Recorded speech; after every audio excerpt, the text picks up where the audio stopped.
अभी चुनाव आने वाले हैं। जो लोग 200 रुपये 500 रुपये में अपना वोट बेच देते हैं वे लोग भी कहते हैं कि मीडिया बिकाऊ है। जो लोग 5 किलो राशन को विकास समझ रहे हैं वे लोग भी कहते हैं कि ये मीडिया बिकी हुई है। जो दारू, मुर्गा और छोटी छोटी चीज़ों के लालच में अपना वोट, नागरिक कर्तव्य, ये सब चीज़ें बेच देते हैं वे लोग भी कहते हैं कि मीडिया बिकाऊ है। मैं इसी एक छोटे से वीडियो में बहुत सी बातें कवर करने वाला हूं। पहली बात यह है कि जितने भी अखबार और बड़े मीडिया संस्थान हैं उनके मालिक या तो बड़े नेता या बड़े व्यापारी हैं। जैसे अभी आपने सुना होगा कि रवीश कुमार ने एनडीटीवी छोड़ दी थी। कारण क्या था कि एक व्यापारिक कंपनी ने उनकी एनडीटीवी के अधिक शेयर खरीद लिए थे। उन पर समाचारों का दबाव था, इसलिए रवीश कुमार ने एनडीटीवी छोड़ दी। क्योंकि न्यूज़ चैनल और अखबारों को चलाने वाली कंपनियां मुनाफे की फिराक में रहती हैं, इसलिए वे उन्हीं खबरों को ज़्यादा कवर करते हैं जिन पर टीआरपी ज़्यादा मिलती है। क्योंकि जो बड़े बड़े चैनल हैं टीआरपी से ही उनको मुनाफा होता है। जैसे मैं एक उदाहरण के तौर पे बताऊं, किसी चैनल ने खबर चलाई कि बुंदेलखंड के किसान ने आत्महत्या कर ली, उसकी फसल बर्बाद हो गई थी। मान लीजिए ये खबर 500 लोगों ने देखी, क्योंकि ऐसी खबरों में लोगों की ज़्यादा वैसे भी रुचि नहीं है। अब कम टीआरपी आएगी तो बिजनेस कम होगा, फ़ायदा कम होगा।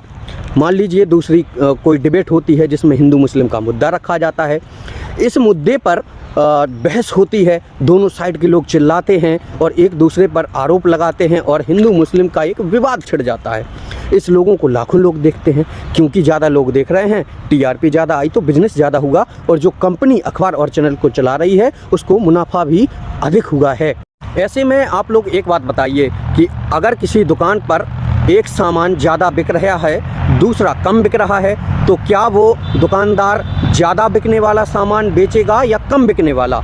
ये कमी हमारी है कि हम ऐसे समाचार खबरों को समर्थन देते हैं, ज़्यादा शेयर करते हैं, ज़्यादा लाइक करते हैं जो सही नहीं है। और क्योंकि उन पर ज़्यादा प्रतिक्रिया आती है, कंपनियों को ज़्यादा मुनाफा होता है, इसलिए ऐसी खबरें ज़्यादा उठाई जाती हैं। मीडिया संस्थानों को चलाने वाला तंत्र गलत हो सकता है, लेकिन इस देश में कभी पत्रकार गलत नहीं हो सकते। देखिए, आपने एक शब्द बार बार सुना होगा, गोदी मीडिया। इससे मीडिया को ट्रोल किया जाता है। जो पत्रकार गलत काम कर रहे हैं उनको आईना दिखाया जाता है। बहुत अच्छी बात है, ऐसा होना भी चाहिए। हमारा ये कर्तव्य है कि जो पत्रकार गलत समाचार लिख रहे हैं उनको लगातार ट्रोल किया जाए।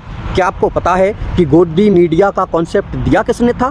गोदी मीडिया का कॉन्सेप्ट रवीश कुमार ने दिया था। रवीश कुमार एक ईमानदार पत्रकार हैं और एनडीटीवी में उनका एक बड़ा नाम था। उन्होंने गोदी मीडिया नामक ये जो कॉन्सेप्ट है वो जनता को दिया था। इसमें उन्होंने जो पत्रकार गलत काम कर रहे हैं उनको स्वयं ट्रोल किया था। ये बात तब है जब लोग इस मीडिया जगत को गलत समझते हैं।